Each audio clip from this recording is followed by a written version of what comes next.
بسم اللہ الرحمن الرحیم۔ السلام علیکم ورحمۃ اللہ وبرکاتہ۔ پاکیہ علی شان شاہ مدد۔ جی محترمین، ہم عبادت بھی کریں، روزے رکھیں، بھوکیں کاٹیں، حج پر جائیں، خرچہ کریں، نماز میں اپنی توانائی ضائع کریں،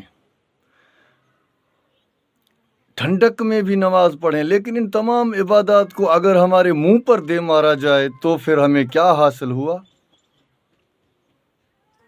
جی محترمین، میری بات کو غور سے سنیے گا، دھیان سے، اور اس پر عمل پیرا ہوں۔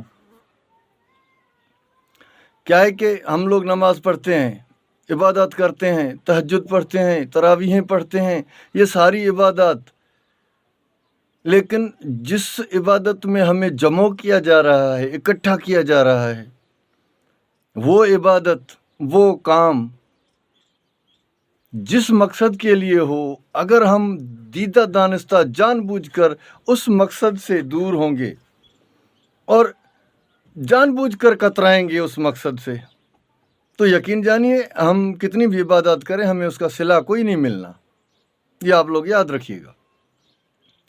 اگر اللہ پاک نے فرادہ نماز کی، تنہا نماز پڑھنے کی کو کم ثواب رکھا ہے اس پر، اور جماعت کے ساتھ زیادہ رکھا ہے، تو کیوں ہمیں وہ خدا لالچ دے رہا ہے؟ بظاہر نعوذ باللہ لوگ یہی کہیں گے، لیکن دیکھیں وہ ہمیں کیوں کہہ رہا ہے؟ تاکہ ہم زیادہ ثواب حاصل کرنے کے لیے، جیسے رسول اللہ صلی اللہ علیہ وآلہ وسلم کو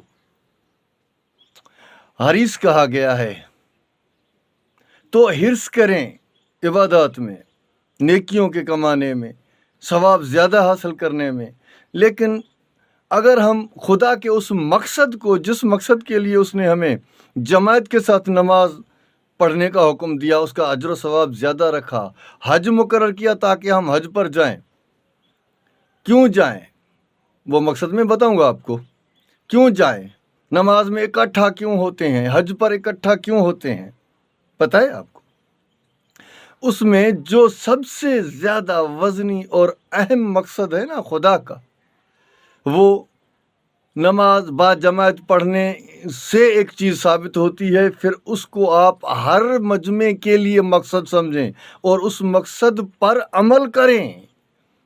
لیکن اگر جان بوجھ کر، دیدہ و دانستہ ہم خود اس مقصد سے درگزر کرتے ہیں، تو قیامت کے دن خدا بھی ہماری عبادات سے درگزر فرمائے گا۔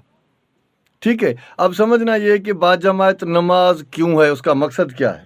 مثال کے طور پر ایک مسجد میں جماعت کے ساتھ 100 بندے نماز پڑھتے ہیں، وہ 100 جب 5 وقت ایک دوسرے کے سامنے آئیں گے تو ظاہر ہے پہلے خود کو نہ پہچانتے ہوں ایک دوسرے کو، لیکن چند دنوں میں ایک دوسرے کو پہچان لیں گے، ایک دوسرے سے پوچھیں گے کہ بھائی آپ کا نام کیا ہے، آپ کب سے ہمارے محلے میں آئے، آپ کون ہیں، کہاں سے ہیں؟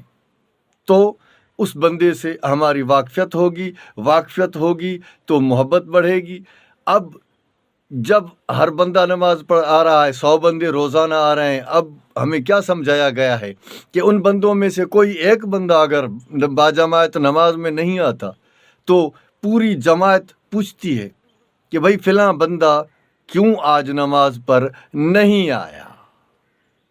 جب تک آپ نمازی کے غیر حاضر ہونے کا سبب نہیں پوچھیں گے، آپ دھیان نہیں دیں گے، تو آپ کا جماعت کے ساتھ نماز پڑھنے کا کوئی فائدہ نہیں ہے۔ یہ جماعت کے ساتھ نماز پڑھنا ہمارے منہ پر دے مارا جائے گا۔ لیکن اگر بالفرض ہم کسی بندے کا پوچھتے ہیں، ہمیں بتایا جاتا ہے کہ بھائی فلاں بندہ تو بیمار ہے، ایک مثال ہی دوں گا وہ کافی ہے، کہ فلاں بندہ تو بیمار ہے، تو کیا ہوگا؟ ہم اس کی طرف جائیں گے، اس کا دکھ ہمیں پتہ چلا، ہم سب اکٹھا ہو کر اس کی طرف جانے کی بات کریں گے۔ ٹھیک ہے نا جناب محترمین؟ تو جب ہم اس کے گھر گئے تو گھر جانے کے لیے ایک مثال دیتا ہوں میں آپ کو ایک اور، کہ ایک سید تھا، ان کی محفل میں چند دوست 8-10 روزانہ آتے تھے، ایک بندہ نہیں آ رہا تھا 3 دنوں سے۔ اس سید نے ان دوستوں سے پوچھا کہ فلاں بندہ کیوں نہیں آ رہا؟ انہوں نے جواب میں بتایا کہ جناب وہ بیمار ہے۔